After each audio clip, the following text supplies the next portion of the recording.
dar início aí ao nosso processo educacional aí, trabalhando o tema a industrialização brasileira.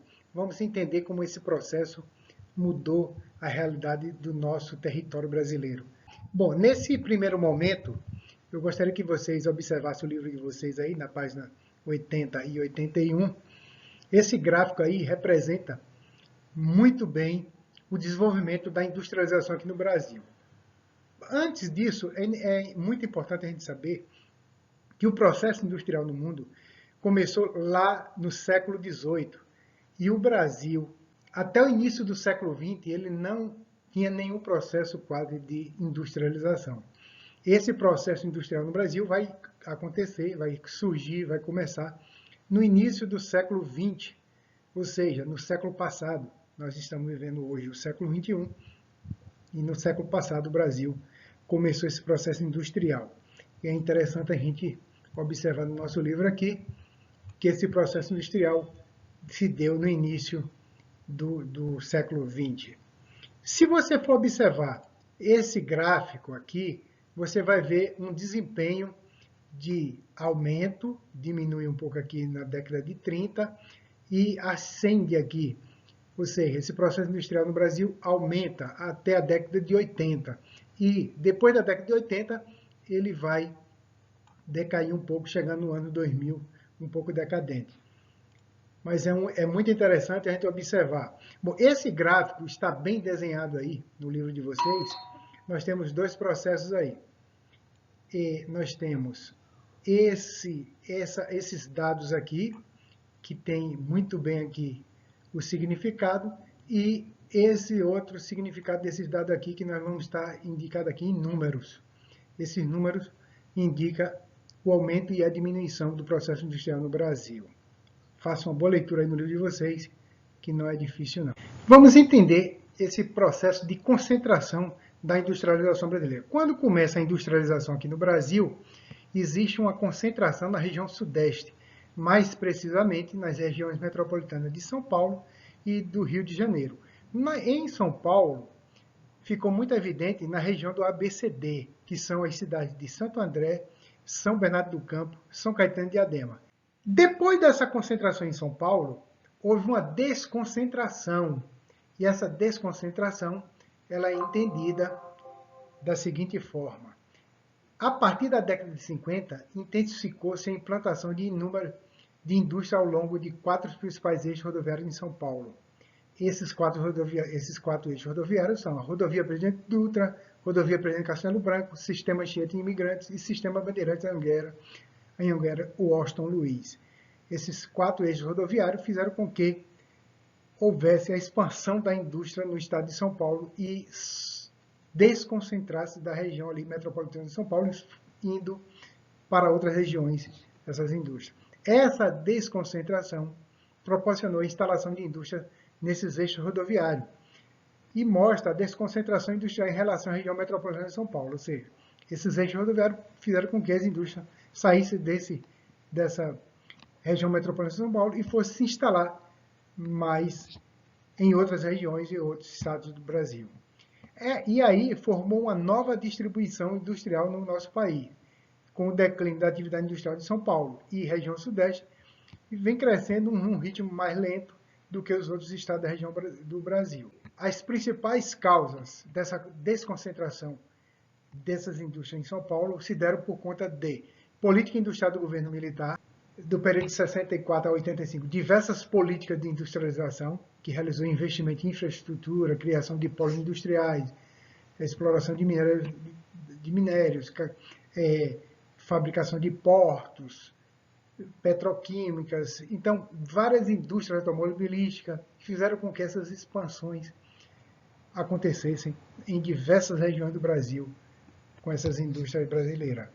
Bom, outro fator, outra causa que causa essa desconcentração em São Paulo é a elevação dos custos de produção. Lá em São Paulo ficou muito caro e, por conta disso, as indústrias começaram a procurar outras regiões que esses custos ficassem mais baratos. E, por último, a questão da guerra fiscal. Outras regiões incentivaram essas indústrias a se instalarem em seus territórios com incentivos fiscais mais baratos. ou seja, abrindo mão de alguns impostos para que as indústrias trouxessem para mão de obra, trabalho, remuneração para o povo e melhor qualidade de vida para as pessoas em outras regiões que não a de São Paulo e Rio de Janeiro. Na página 83, nós temos aí um mapa temático do Brasil, que é o Brasil Empresas Industriais de 2016. Vocês verão aí que esses círculos vermelhos aí são as quantidades de empresas, número de empresas de cada território brasileiro. No item 3 do livro de vocês, nós temos indústria, inovação tecnológica, transformação socioeconômica do território.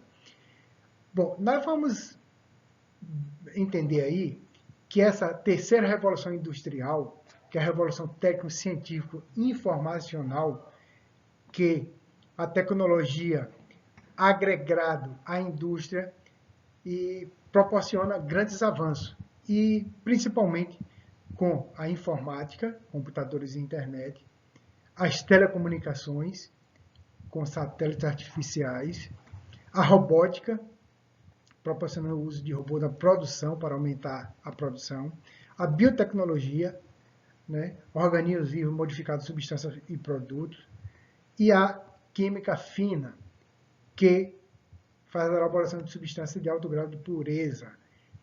Essas causas todas aí proporcionaram grande preparação do mercado de trabalho para que as indústrias cada vez mais se desenvolvessem e acompanhassem o desenvolvimento industrial no mundo.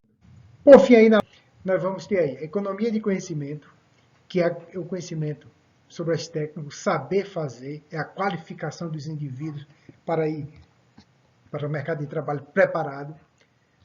O Brasil é a economia do conhecimento, a participação modesta no Brasil, infelizmente, faz com que pesquisa em universidades institucionais governamentais sofram com desenvolvimento de pesquisa, infelizmente. Parques científicos e tecnológicos sendo institucionalizado em várias regiões do Brasil. Essa é uma concentração geográfica de instituições dedicadas à pesquisa e desenvolvimento, universidades, centros de pesquisa, laboratórios e empresas diversas que proporcionam o desenvolvimento industrial cada vez maior. E, por fim, aí, parque científico e tecnológico e a regionalização, a nova regionalização espacial daquela região onde eles chegam, que atrai populações e empresas, dinamizam a economia e estimulam o crescimento, favorece as comunidades locais, reorganiza o espaço geográfico, fazendo com que diversas regiões do planeta se desenvolvam cada vez mais, mudando a vida de todos e para ter emprego, renda, uma boa, melhor qualidade de vida. No livro de vocês, nós vamos também encontrar esse mapa temático e esse gráfico aqui do lado. Nós vamos ter aqui o gráfico e aqui do lado nós vamos ter o mapa. Esse gráfico aqui mostra a distribuição de parques científicos e tecnológicos por região. Nós temos 5 regiões no Brasil, na região Sudeste, Sul, Centro-Oeste, Nordeste e Norte. Está dividido por cores aqui na legenda. Vocês observem bem aí a porcentagem de cada região em se falando de parques científicos e tecnológicos. Aqui no mapa do Brasil, nós vamos ter aqui a quantidade bem definida por estado, cada estado brasileiro, a quantidade de universidades e instituições federais em operação, em implantação, em projeto. Façam uma boa leitura desse mapa aí, façam uma boa interpretação que nós vamos utilizar nas atividades. Bom, eu gostaria de agradecer a atenção de cada um de vocês.